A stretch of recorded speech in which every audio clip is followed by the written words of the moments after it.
had to pick up something from you, sir, because it's, I mean, you are part of the DNA of the people in the world, I mean, know all these melodies. And remember, it was 1975, it was the first time that I heard a score like that. I was still living in Argentina. One of the things I want to take opportunity now to ask you, because I always wanted to know, I read that you use use a line of basses, and you use tuba, and you use a guy named Mickey Johnson, I believe, right? But you make him play at an extreme part of the register of the instrument, correct? Yeah, and so that's something that I always, I mean, it was funny that you pick up then Bernard Herrmann, because I always thought there was a very different, but there was a parallel with the Jaws theme with Psycho theme. Very different, but still very, something very choppy. I'm not no pun intended. But something, the use of silence, the use of an extreme register, but hitting in very different parts, very different sensations, provoking different sensations.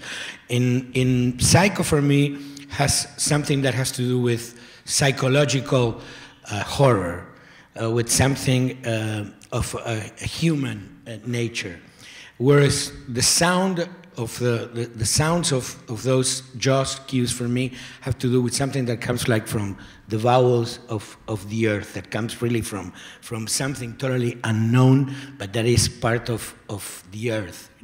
And I wanted to know, I mean, how was that? I mean, how did you come up with that concept of taking that instrument to that level and to that extreme? I thought it was fantastic, and the use of silence and minimalism too, because it is very discreet. I mean, they use, so I was just curious. I wanted to ask.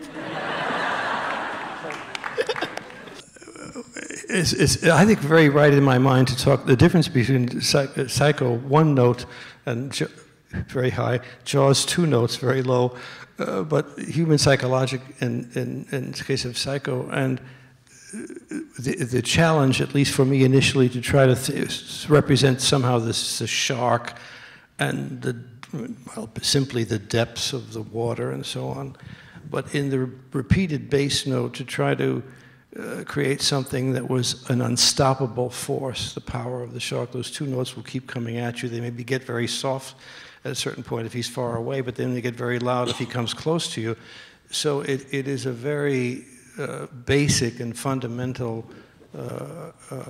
musical element to try to ignite primordial fear of being eaten in the depths, if you like.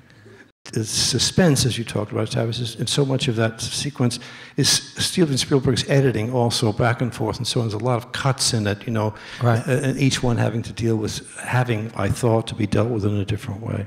I early on, and still do, have such great admiration for Bernard Herrmann, who many of you will remember. It's music that I love to conduct, that particular scene d'amour from Vertigo. And I think it was, at least at the time, uniquely powerful in its expression. It's only a string orchestra, it's very simple.